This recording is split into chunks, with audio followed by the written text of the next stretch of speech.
ఒకవైపు దొంగ ప్రేమ నటిస్తూనే మరోవైపున ఎన్డీఏలోనే కొనసాగుతాను అని అంటాడు.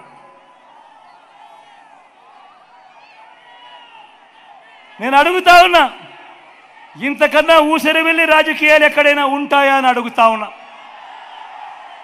నేను ఈరోజు ధైర్యంగా చెప్తా ఉన్నా, 600 అయినా కానీ 106 అయినా కూడా 4% రిజర్వేషన్లు మైనారిటీలకు ఉండి తీరాల్సిందే అని మీ బిడ్డ ఈరోజు తలెత్తుకొని చెప్తా ఉన్నాడు.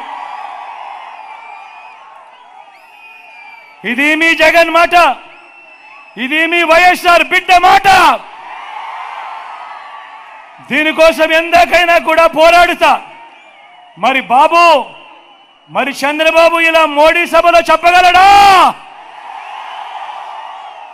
మరి ఎన్డీఏ నుంచి బయటకు రాగలడా? మరి ఎందుకు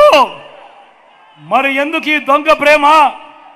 ఒకవైపు ఎన్డీఏలోనే కొనసాగుతూ మరోవైపున వాళ్ళు 4% రిజర్వేషన్లకు వ్యతిరేకంగా ఉన్నా కూడా వాళ్ళతోనే జతకట్టి ఎందుకు ఎన్డీఏలో ఉన్నావు అని అడుగుతా ఉన్నాడు మీ బిడ్డ.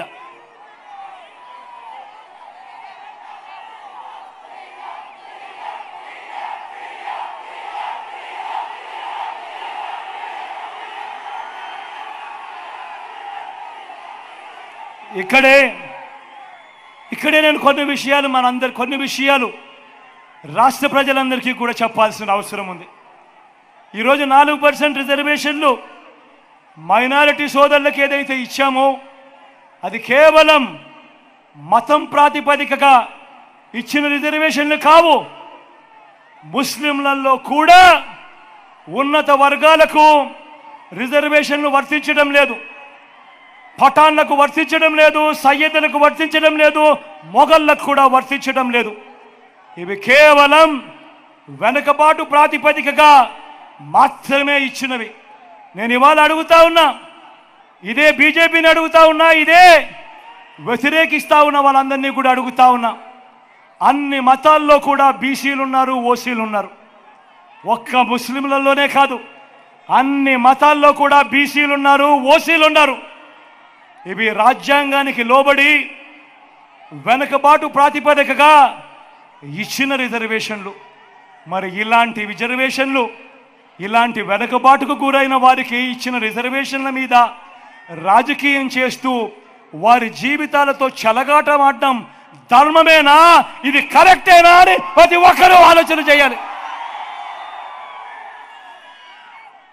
నేను ఇవాళ చెప్తా ఉన్నా, ప్రతి మైనారిటీ సోదరుడికి, ప్రతి మైనారిటీ అక్క చెల్లెమ్మకు భరోసా ఇచ్చి చెప్తా ఉన్నా, 4% రిజర్వేషన్ల విషయమే కానివ్వండి, ఎన్ఆర్సీ కానివ్వండి, సిఏఏ కానివ్వండి, ఇంకా ఏ మైనారిటీ అంశమైనా కానివ్వండి, మైనారిటీ మనోభావాలకు, వారి ఇజ్జత్ और ఇమాంకు అండగా నిలబడుతూ వారికి మద్దతు ఎప్పటికీ ఉంటాడో వాళ్ళ బిడ్డ జగన్ అని చెప్పి సందర్భంగా చెప్తా ఉన్నా. మైనారిటీల పట్ల ప్రేమ చూపుతూ ఒక్క డిబిటీ స్కీములే కాదు, ఇళ్ల నిర్మాణం, షాదీ తోఫా వంటివి మాత్రమే కాదు, ఉర్దూను 2వ అధికార భాషగా ప్రకటించడం మొదలు 4 మైనారిటీలను ఎమ్మెల్సీగా, 4 మైనారిటీలను ఎమ్మెల్యేలుగా గెలిపించుకోవటమే కాకుండా 5 ఏళ్ళు నా మైనారిటీ సోదరిని ఒకరిని డిప్యూటీ సీఎం గాను, నా మైనారిటీ సోదరిని శాసనసభ మండలి వైస్ చైర్మన్ గాను, మైనారిటీ సప్లాన్ బిల్లును తేవడం మొదలు ఇలా ప్రతి సందర్భంలోనూ వారికి సముచిత స్థానం ఇచ్చి వారిని పక్కనే పెట్టుకున్న ప్రభుత్వంగా ఈరోజు గర్వంగా చెప్తా ఉన్నా. మొట్టమొదటిసారిగా మైనారిటీలకు 4% రిజర్వేషన్లే కాదు, 4% రాజకీయ రిజర్వేషన్ ఇచ్చిన పార్టీ కూడా ఈ వైఎస్ఆర్ కాంగ్రెస్ పార్టీ అని కూడా గర్వంగా కూడా చెప్తా ఉన్నా. సబ్స్క్రైబ్ చేయండి. Please do subscribe to. Please like, share and subscribe to top Telugu TV. Top Telugu TV.